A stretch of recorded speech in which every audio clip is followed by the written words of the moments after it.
हाँ कुछ है? अरे उसको नहीं यार, देखो आवाज कहाँ लगी?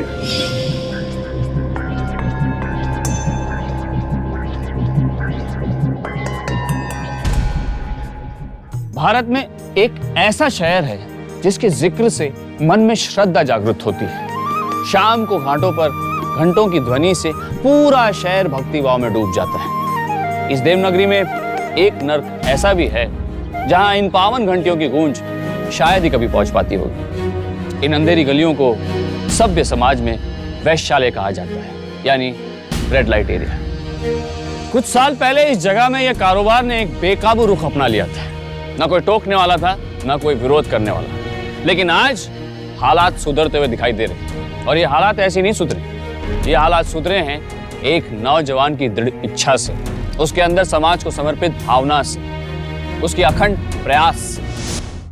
इस घर में मेरी तो कोई सुनता ही नहीं है। एक ही बेटा है जिसे देखे अब 5 साल हो चुके हैं और वो फिर निकलने की फिराक में है। पता नहीं तुझे फिर कब देख पाऊंगी।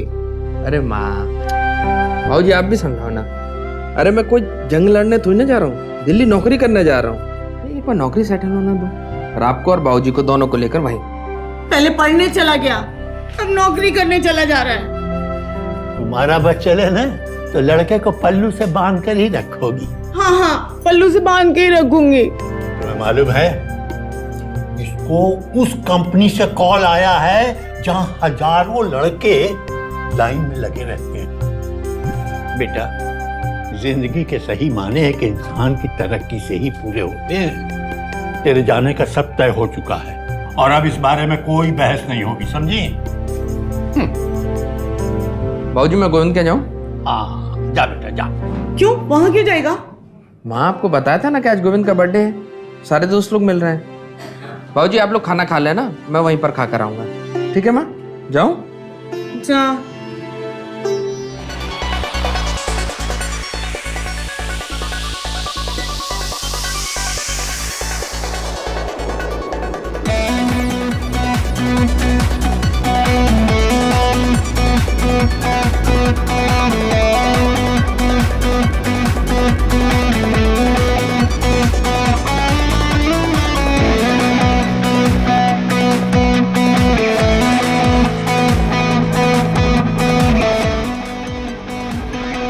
क्या यार,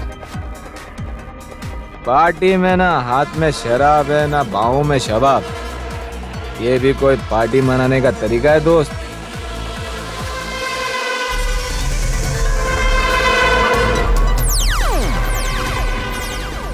ऐश करो दोस्त।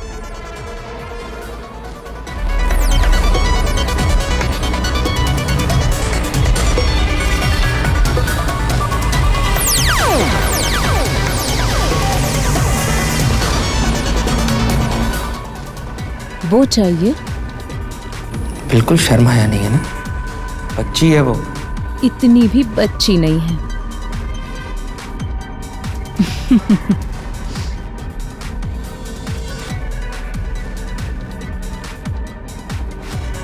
ले, वो भी चली गई। मेरे साथ चलेगा?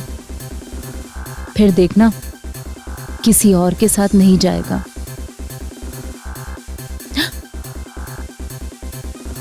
शर्म आ रही है? क्या? नहीं आनी चाहिए मुझे शर्म। तुम में शर्म हया का नामो निशान नहीं है, इसका मतलब मुझे भी बेशर्मी पे उतर आना चाहिए। वैसे भी तुम्हें देखकर लगता है कि शर्म और हया से तुम्हारा दूर दूर का वास्ता नहीं है। शर्म पहले आती थी साहब, अब तो वो भी शर्म आती है। तू बोल, मेरे साथ चल, तेरी सारी शर्म उतार दूंगी।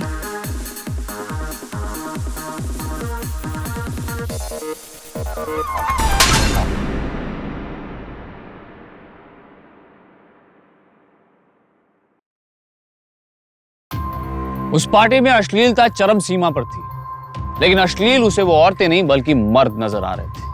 उस माहौल में योगराज का दम घुट रहा था। ये देख कर कि कोई इंसान अपने पल भर के मजे के लिए किसी और इंसान के साथ ऐसा घिनौना व्यवहार कैसे कर सकता है। मानव तस्करी के चलते एक हंसती खेलती औरत को एक मांस के लोथड़े की तरह हर दिन हर रात बेचा जाता है। औरत तो औरत, बच्चों को भी बख्शा नहीं जाता। इस कारोबार में फंसे औरतों और बच्चों के आंकड़े इतने बड़े और डरावने होते जा रहे हैं कि इसे नजरअंदाज करना ही आम लोगों को आसान लगता है। इतनी भी बच्ची नहीं है। शर्म पहले आती थी साहब, अब तो वो भी शर्म आती है।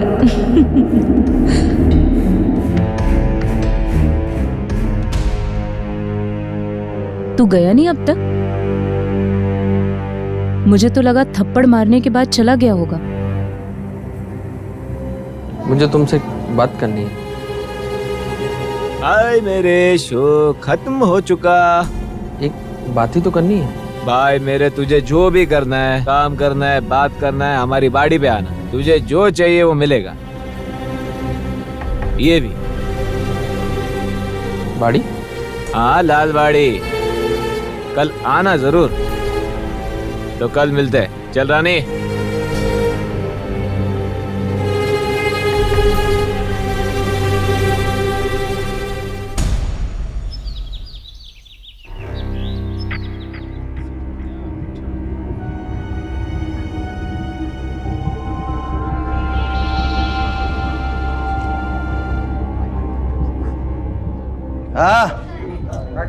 कुछ है? अरे उसको नहीं यार, देखो लगी।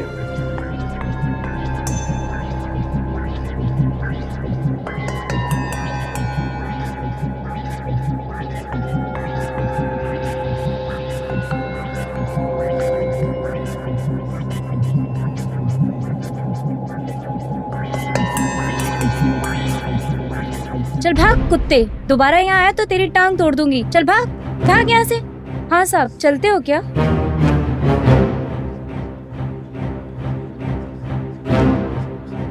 ओ साहब, चलते हो क्या? सुबह से बोनी भी नहीं हुई साहब। चलो ना साहब। अरे बाबू, अरे सुनिए, क्या चाहिए, कहाँ जा रहे हैं? कम पैसे में एकदम चौकड़ माल दिलवाऊंगा। एकदम टकाटक झकाझक। देखिए भाई, हमें कुछ नहीं चाहिए, आप लोग जाइए।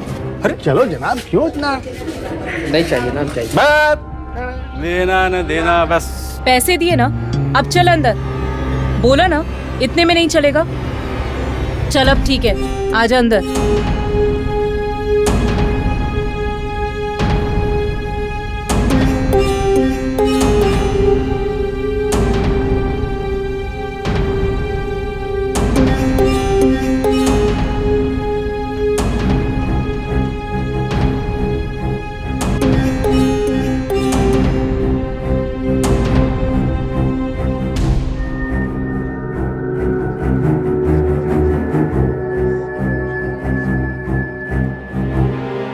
भैया, वो काली साड़ी वाली लड़की जो थी वो कहाँ है? अंदर ग्राहक है साहब। लेकिन मुझे तो सिर्फ बात करना है उनसे। बात करने के लिए सब आता है साहब। अभी अंदर ग्राहक है, आधे घंटे रुकना पड़ेगा, नहीं तो कोई और ले लो।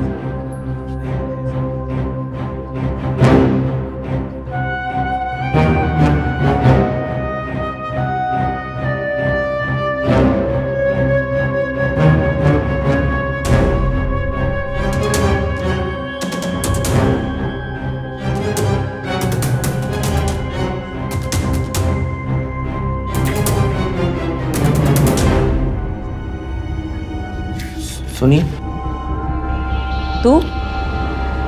तू फिर आ गया? उस दिन कोई कसर बाकी रह गई थी क्या, जो आज पूरी करने आया? देखिए, मैं उसी दिन के लिए माफी मांगने आया हूँ आपसे। पता नहीं दिमाग में क्या हो गया था, मैंने हाथ चला दिया। चल माफ किया। नीचे पेशगी दिया क्या? मैं तो आपसे बात करने आया हूँ। क्या बात करने आया? तू नीचे पेशगी नहीं दिया? देखिए, ये जगह आपके रहने लायक नहीं है, आप चलिए ना यहाँ से। कहाँ ले जाएगा? अपने घर या किसी पार्टी वार्टी में? देखिए, आप समझ नहीं। बिना पेशगी दिए ऊपर कैसे आया तू? भाई, मैं सिर्फ इनसे बात करूंगा यहाँ पर खड़े खड़े, और क्या। बात भी नहीं कर सकता? अबे खड़े होके बात कर या लेट कर, दोनों के लिए पैसे लगते हैं। चल निकल, निकल, चल तू, चल निकल, चल निकल, तू अंदर जा, अंदर जा, चल।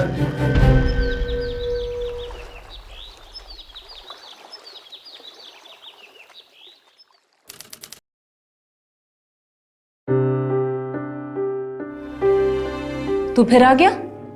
पेशगी दे के आया हूँ। मीरा, आजा। बाहर चल। अभी तू थोड़ी देर बाहर है ना, फिर मैं तुझे बुला लूँ।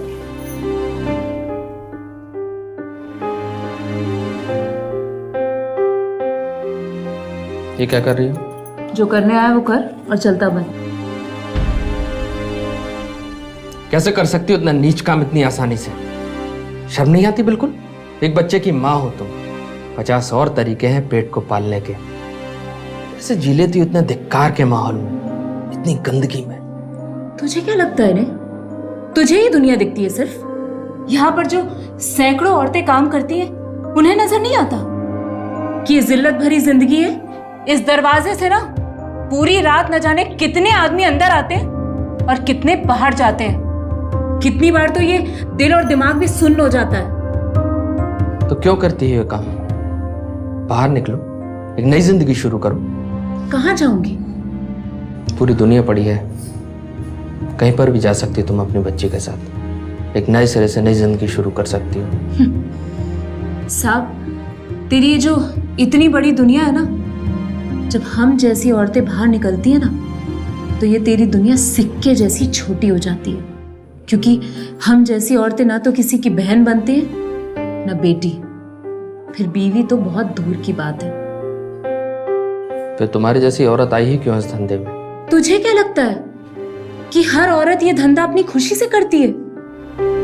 साहब, कोई औरत नहीं चाहती कि वो ये काम करके अपना पेट पाले, लेकिन जब एक 13 साल की छोटी बच्ची के कमरे में एक आदमी जबरन घुसा दिया जाता है ना, और उससे कहा जाता है कि ये तेरा ग्राहक है, इसे खुश कर, फिर उस पर क्या बीतती है ये तो सोच भी नहीं सकता। और तू जानना चाहता है ना कि मैं यहाँ क्या कर रही हूँ, मैं यहाँ कैसे आई? तो सुन, परिवार में लोग इतने जो घर में ना समाये, और आमदनी इतनी जो मुट्ठी खोलने से पहले ही खाली हो जाए। फिर भी खुश थी मैं। मेरा एक चाचा है, बाप का सगा भाई। बाप से बोला, घर में लड़की क्यों है, उसे बाहर भेज, शहर पैसे कमा कर लाएगी, कुछ मदद कर देगी घर की। बाप भेजना तो नहीं चाहता था, लेकिन खाली पेट ने दिल की आवाज ही नहीं सुनी, भेज दिया उसने मुझे चाचा के साथ। जानते हो क्या किया उसने? यही छोड़कर गया था, 25,000 रुपए में बेच दिया था यहाँ पर।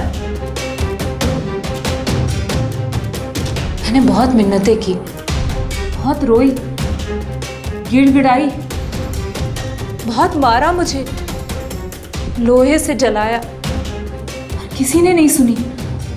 और फिर मेरे कमरे में सबरन एक आदमी को भेज दिया।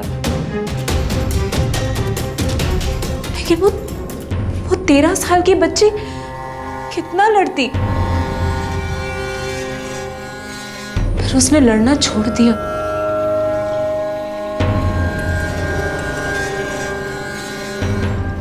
रानी, तुम अपनी बच्ची मुझे दे दो, मैं तुमसे वादा करता हूँ मैं उसको एक बहुत अच्छा इंसान बनाऊंगा, उसको अपने साथ ले जाऊंगा, उसको एक अच्छी जिंदगी दूंगा, यकीन करो मेरा। साहब, तेरा आधा घंटा हो गया, अब तू जा यहाँ से, मेरा दूसरा ग्राहक इंतजार कर रहा है।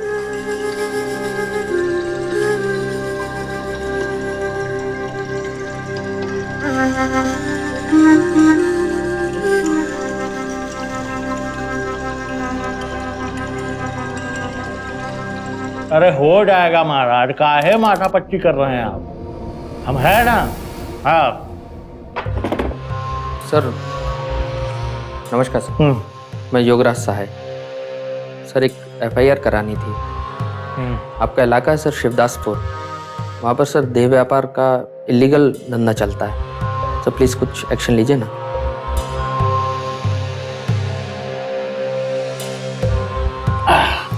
देखो क्या नाम बताया? सर योगराज सहाय। योगराज बाबू, करने के लिए हम बहुत कुछ कर सकते हैं, समझे? लेकिन काहे करें?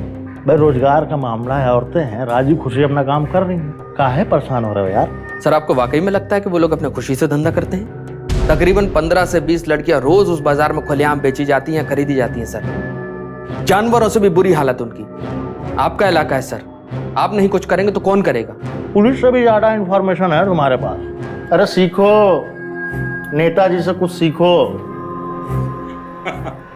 देखिए सर, रिक्वेस्ट कर रहा हूँ, बेकार की बातें करने से कोई फायदा नहीं। आप चाहें तो रोक सकते हैं। उन अपराधियों के खिलाफ आप किडनैपिंग का केस, चाइल्ड ट्रैफिकिंग का केस, कोई भी केस लगा सकते हैं। आप ये अपराध रुकवा सकते हैं, पर आप रोकेंगे नहीं, क्योंकि आपको बदतमीजी से बदतमीजी किसको बोला? बदतमीजी किसको बोला? साले मारूंगा कान के नीचे ना। वो दिख रहा है ना हवाला, अंदर ले चल के जो सुताई करूंगा कि पूरी राजनीति अंदर घुस जाएगी। बात आई समझ में? चल बात ले जाओ इसको। काहे अपना और हमारा समय बर्बाद? चलो। माँ, जोर की लग गई। एक मिनट रुक। हाँ ला रही हूँ दवाई। जोर से लग गई क्या? जल्दी। हाँ बस एक मिनट। बच्ची को जरा सा दर्द क्या हुआ, इतनी तकलीफ हो गई तुमको? कभी सोचा है कि जब तुम्हारी आंखों के सामने तुम्हारी बेटी की बोली लगेगी और उसके बदन को नोचा जाएगा तब क्या होगा? साला तो फिर से आ गया। मीरा, तू बाहर जाकर खेल। मना क्या था ना तुझे? मना क्या था कि मेरे कमरे के आसपास मत दिखना? तुझे समझ में नहीं आती? तुम्हें चाचा ने यहाँ पर छोड़ा है ना, धोखा दिया उन्होंने तुम्हें। और तुम क्या कर रही हो अपनी बच्ची के साथ? वही जो तुम्हारे चाचा ने तुम्हारे साथ बेचते देख पाओगे उसको इस बाजार में? अभी भी कहता हूं, अपनी बच्ची को मेरे साथ जाने दो। वादा करता हूं तुमसे कि तुम्हारी बच्ची को कोई छू भी नहीं पाएगा। इतना आसान नहीं है लड़की ले जाना यहाँ से।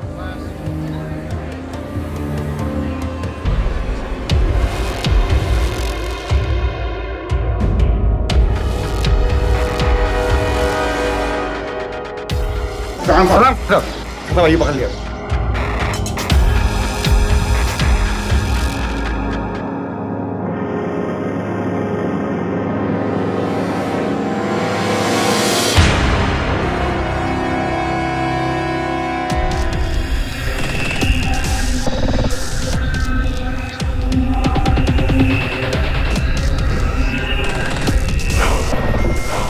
उस आदमी को देख रहे हो?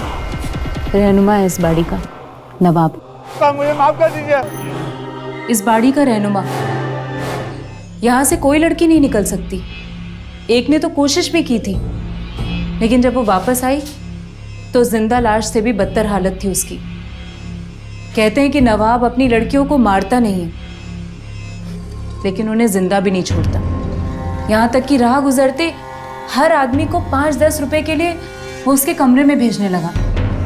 एक दिन तो एक ग्राहक इरफान से आकर बोला, क्या माल दिया है, हिलती तक नहीं है। मर चुकी थी वो। नवाब ने तो उसे मरने के बाद भी नहीं बख्शा।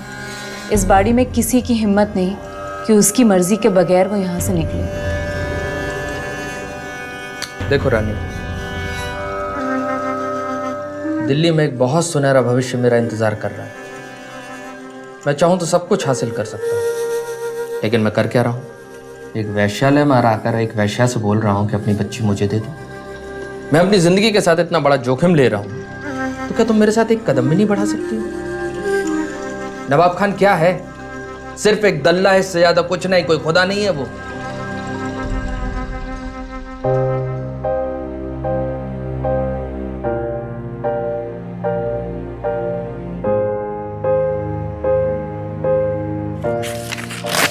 ये मेरा नाम नंबर है, अगर जरूरत समझो तो बात करना। और हाँ,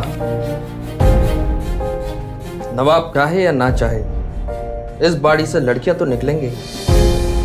अब पहली बेटी होगी तुम्हारी, ये वादा है मेरा तुमसे।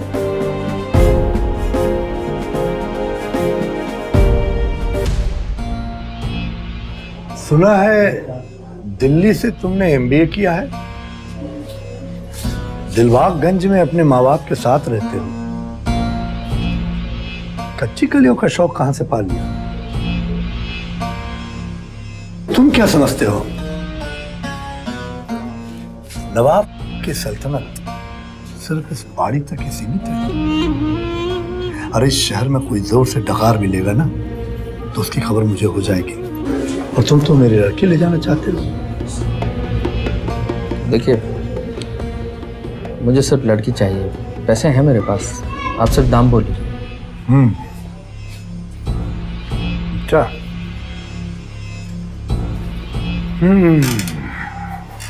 10 लाख। 10 लाख? ये तो बहुत ज्यादा है। ज्यादा है? पैसे हैं तो रुको, और नहीं तो भाग जाओ। ठीक है, मैं पैसे का इंतजाम करता हूँ, आप लड़की दिखाइए।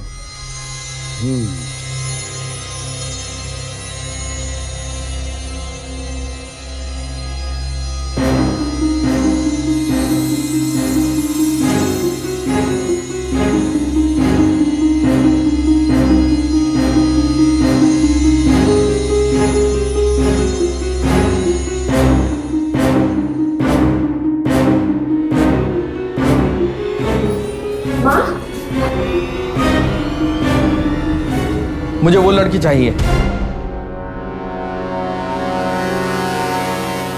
वो नहीं मिलेगी। उसके लिए मेरे पास कुछ खास प्लान है।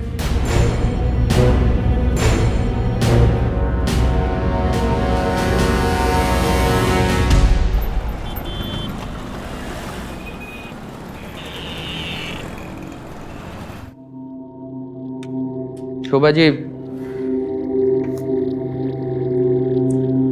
मैं मीरा को बचाने के लिए उसका सौदा करने गया था, लेकिन वहां तो जैसे बच्चों की मंडी लगी है। शर्म आ रही थी वहां पर बैठे हुए कि मैं एक मर्द और कुछ नहीं कर पा रहा। इन लोगों को सुनाई नहीं देती उन बच्चों की पुकार है? राक्षस है क्या ये लोग? हम कुछ कर सकते हैं कि नहीं इनके लिए?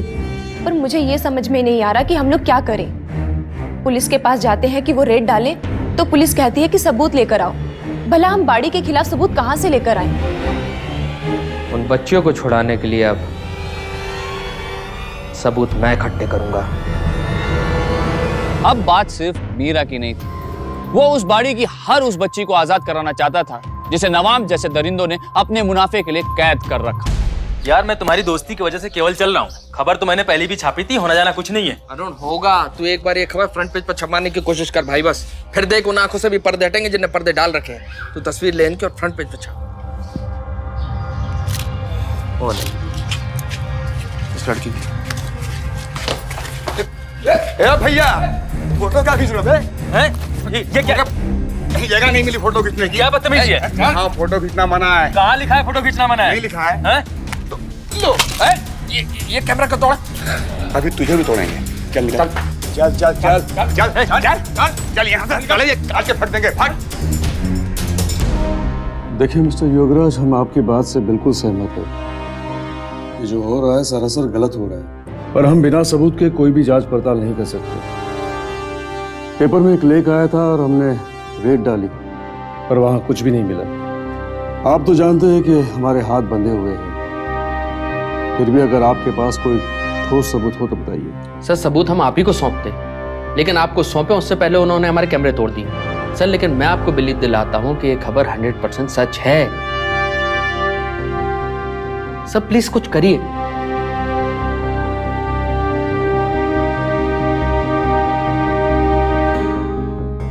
Hello, red? पठान साहब, पठान साहब, पठान साहब, रेड पड़ने वाली है। हाँ, रेड पड़ने वाली है। बच्चों को हटाओ, हटाइए दादी को। ठीक है, चलो।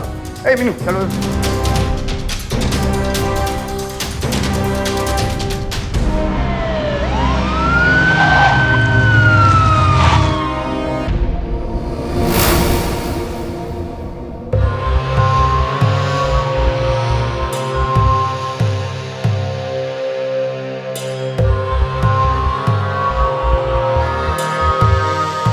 हाँ भाई, बच्चियां कहाँ हैं? हमें इन्फॉर्मेशन मिली है कि यहाँ पे नाबालिग लड़कियों का धंधा होता है। बहुत साफ धंधा करते हैं साहब। आप चाहो तो पूरे बाड़ी की तलाशी ले लो। बच्चियों का तो ये कोई काम ही नहीं है। और ले भी लिया तलाशी, मिला कोई? भाई तो डीसीपी साहब कोई भी इंफॉर्मेशन दे देता है, भेज देते हैं रेड डालने के लिए। हाँ सर, हाँ सर, अपने आँख पे चप्पा चप्पा देख लिया सर, कोई भी नाबालिग बच्ची नहीं है यहाँ पे। सर आप जानते ही हैं, टीवी मीडिया अखबार वाले करते क्या हैं, ये किसी भी खबर को मसाला बना करके बड़ी लंबी चौड़ी कर देते हैं। हाँ सर, ओके सर। हाँ भाई साया साहब कह तो रहे थे कि मतलब पूरी पक्की खबर है नाबालिग लड़कियों का धंधा होता है। देखिए एक भी लड़की, अभी आराम से यहां से घर जाइए, काम करिए। आई बात समझ में? निकलो, चलो चलो अपने अपने काम पे जाओ, चलो।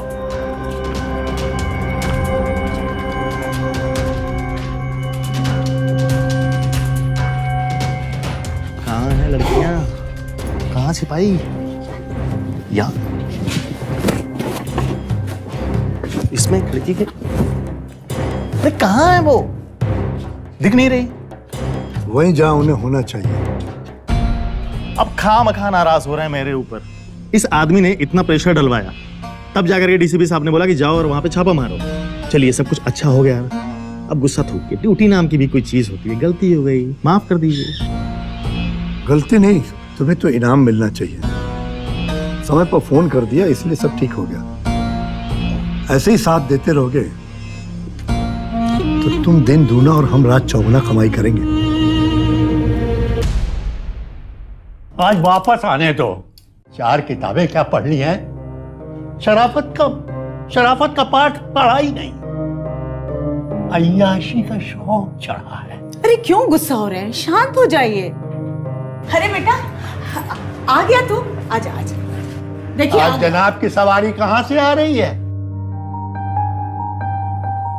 मैं लालबाड़ी गया था, वैश्याओं के बाजार। यही सुनना चाहते थे ना आप लोग? देख रही हो ना, शर्मो हया बेच कर आया है उन पर काम करने। आकर आपसे नजरें मिलाने की हिमाकत कर रहा। पता है, आज श्रीवास्तव मिला था, साथ में गुप्ता भी था। कह रहा था योगराज आजकल अक्सर लालबाड़ी की वादियों में नजर आता है। शर्म से तो मेरा सर झुक गया था। बाबूजी, आपने उनसे ये नहीं पूछा कि वो लोग क्या कर रहे थे लालबाड़ी में? ये तो बेहयाई की हद हो गई है। क्या इसी दिन के लिए तुझे मैंने पढ़ाया लिखाया था? 2 दिन के अंदर तुम दिल्ली रवाना हो जाओ।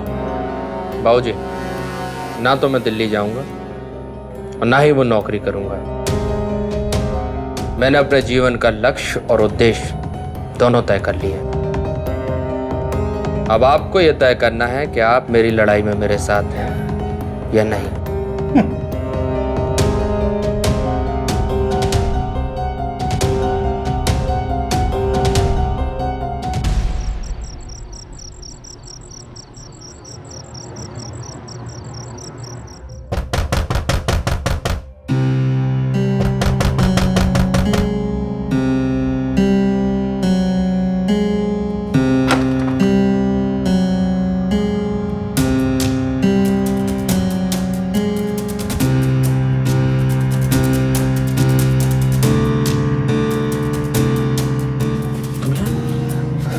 ननखटे, सब ठीक है ना? क्या हुआ? साहब, आज बाड़ी में रेड के बाद नवाब और इरफान लड़कियों को चोरी छिपे कहीं और ले जा रहे थे। वो लोग मीरा को किसी को बेचने की बात कर रहे थे। ये सुनकर रानी बहुत घबरा गई थी। उसने मुझे इसे आपको सौंपने के लिए कहा। साहब, ख्याल रखिएगा इसका। ननखटे, ये मेरी जिम्मेदारी है, तुम जाओ, चिंता मत करो, जाओ। बेटा, माँ ठीक है ना? ये लड़की कौन है?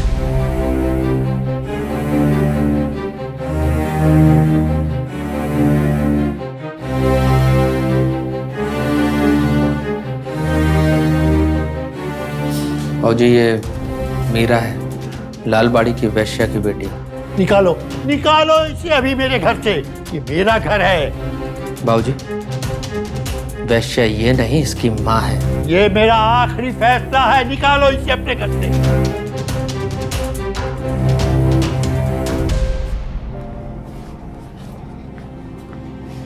एक मिनट बेटा।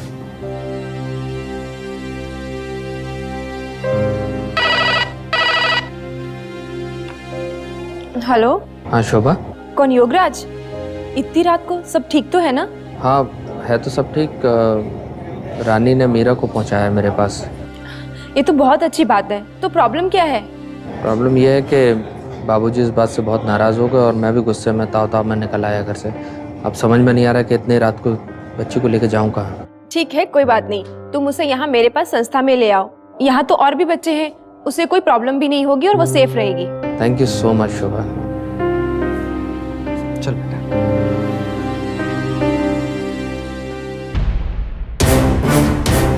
खाती हमारा है और नमक हलाली अपने यार का करती है। भगा दी अपनी बेटी को यार के साथ, पता कहाँ छुपा करके रखा है। मरते मर जाऊंगी, पर तुझ जैसे घटिया इंसान को कभी नहीं बताऊंगी कि मेरी बेटी कहाँ है। तेरी मारने की चाहत तो पूरी कर दूंगा, अगर तेरी बेटी नहीं मिले तो पूरे 10 लाख का नुकसान करा दी मेरा।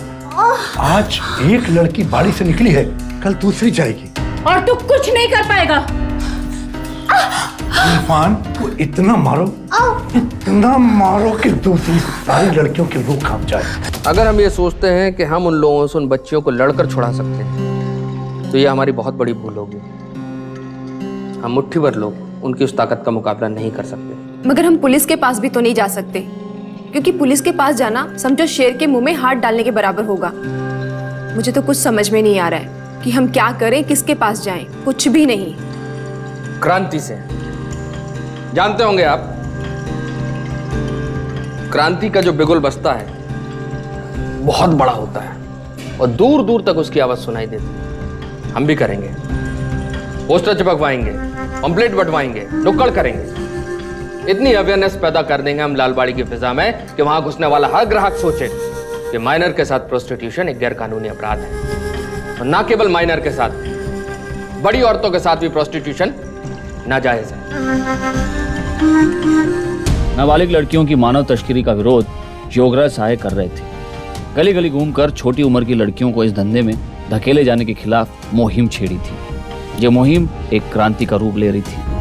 नौजवान लड़के लड़कियां योगराज के साथ जुड़ रहे थे।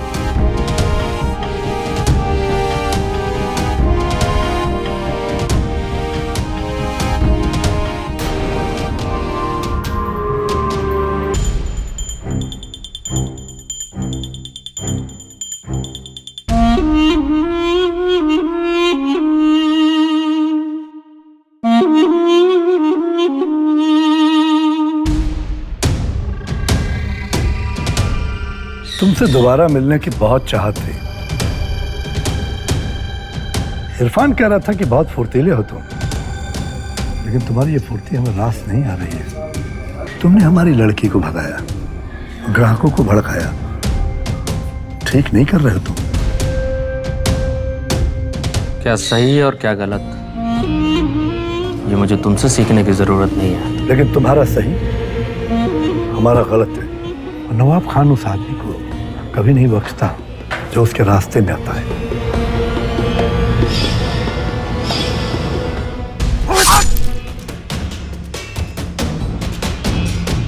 मरोगे नहीं, लेकिन अगर हरकतें जारी रही तो हम तुम्हें जिंदा भी नहीं रहने देंगे। रानी की बेटी को लाके बाड़ी में छोड़ दो, वरना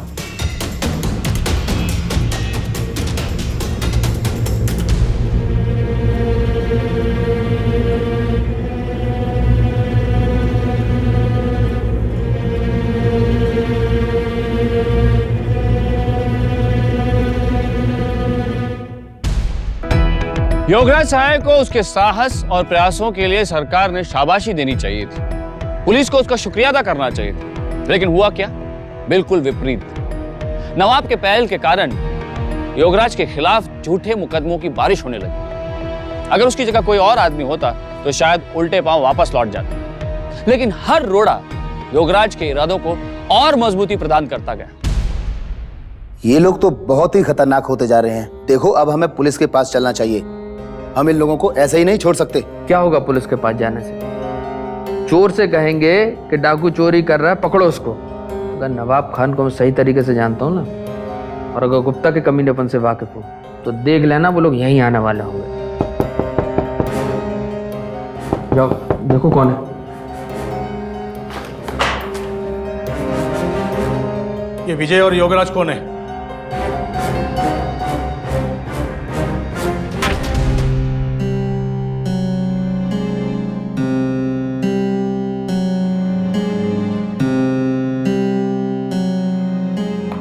नेताजी, अपनी आदतों से बाज आ जाओ, नहीं तो अगली बार इससे तगड़ी खातिरदारी करूंगा मैं।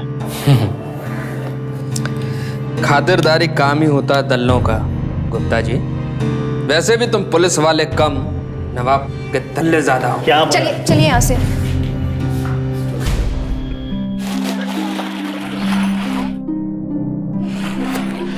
भैया, वो युवराज साहब आने वाले थे मीरा को लेकर।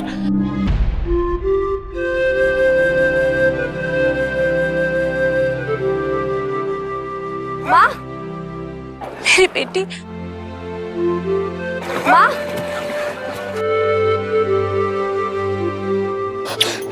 कैसी है तू?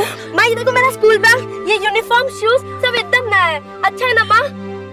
बहुत अच्छा है। माँ, मैं सच्ची में माँ बहुत खुश हूँ, पर मुझे आपकी बहुत याद आती है। मुझे भी तेरी बहुत याद आती है।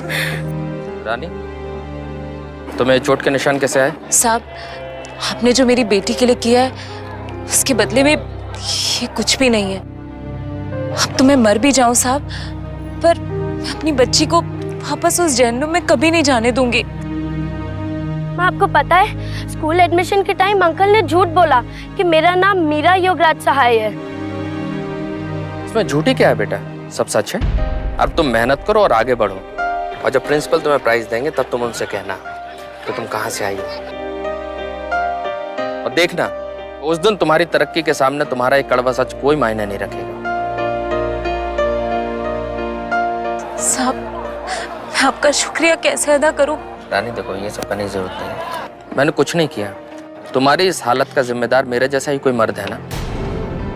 मैं तो सिर्फ माफी मांगना चाहता हूँ, पापों का प्रायश्चित करना चाहता हूँ। साहब, बाड़ी में खबर फैली है कि नवाब 15 और नाबालिग लड़कियों को ला रहा है, और बहुत जल्द उन लड़कियों का दिल्ली के पास कहीं सौदा कर देगा। कैसे भी करके इन लड़कियों को बचाना होगा, और मासूम जिंदगियां बर्बाद नहीं होना दूंगा मैं अब। साहब, बस अब आप हमें घाट पर छोड़ दीजिए, मीरा से मिलिए, हमें वापस जाना होगा। तुम कहीं नहीं जाओगी रानी। अब आज से तुम अपनी बेटी के साथ रहोगी उस एनजीओ में। अब तुम कैसे आजाद हो चुकी हो, और देखना नवाब खान का अंत भी अब बिल्कुल करीब है।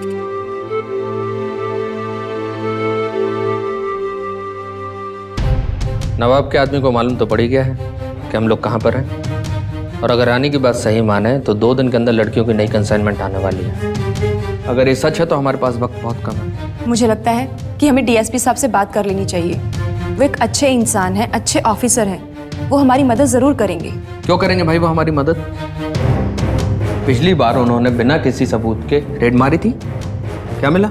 कुछ नहीं ना। उल्टा उन्होंने हमको वार्निंग देके कहा कि भाई बिना सबूत के आप लोग कोई एफआईआर दर्ज नहीं करेंगे। आपने कभी स्पाई कैमरा के बारे में सुना है?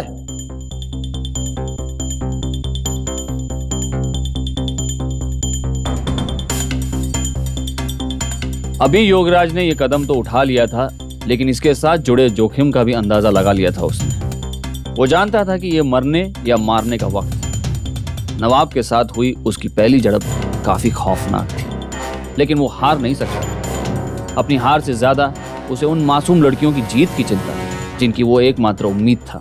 सफल तो उसे होना ही था। वो जानता था अब या तो आर या पार होना है, क्योंकि भले ही वो सैकड़ों लोगों से लड़ रहा था, पर उसके पास वो था जो किसी के पास नहीं था, उन नाबालिग लड़कियों को बचा लेने का जज्बा। अरे ये सब नहीं, कोई छोटी सी कम उम्र वाली तीखी मिर्ची दिखा।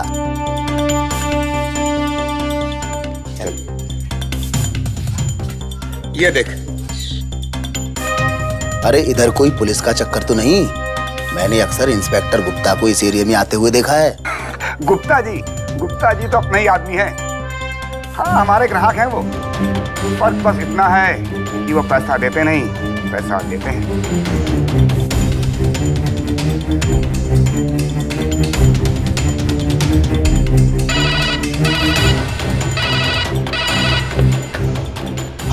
हेलो गुप्ता। सर आप टीवी न्यूज़ तो देख ही रहे होंगे। मैंने रेड के लिए पुलिस भेज दी है, आपसे भी जल्दी मिलते हैं।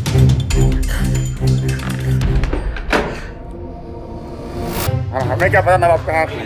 कोई नहीं है, ऊपर देख लिया। पकड़ो इसको पकड़ो, भागने ना पाए। युवराज साहब, लगता है यहाँ कोई है नहीं। इंस्पेक्टर साहब, यहाँ कोई मिलेगा भी नहीं, ना नवाब और ना ही लड़कियाँ। तो फिर कहाँ मिलेंगे? एक आदमी है जो हमें ये बता सकता है। कौन? इंस्पेक्टर गुप्ता। तुम जैसे लोग पुलिस डिपार्टमेंट का नाम नहीं, अस्मिता खराब करते हैं। उन बच्चियों की सुरक्षा करना हमारा काम ही नहीं बल्कि कर्तव्य है। देखो गुप्ता, तुम नौकरी से तो हाथ धोने ही वाले हो। अगर जेल में चक्की नहीं पीसना चाहते हो तो नवाब और उनके लोगों ने बच्चियों को कहां छुपाया है चुपचाप बता दो। तब बता दो।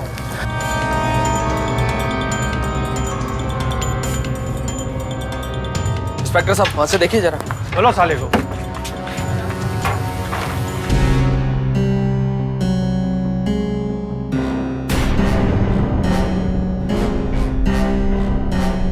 बेटा थोड़ा ऐसा हो ना।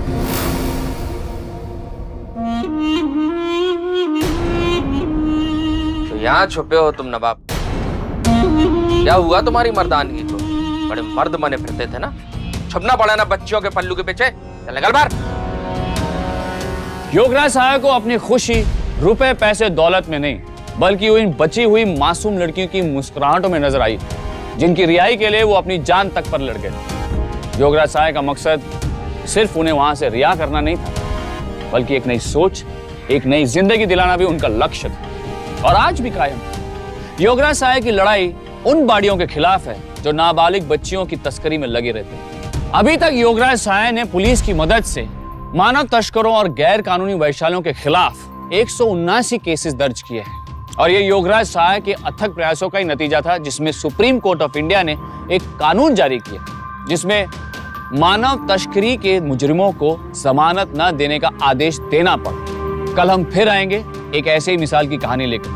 तब तक सावधान इंडिया, 100 दिन 100 फाइट बैक्स। तो सावधान।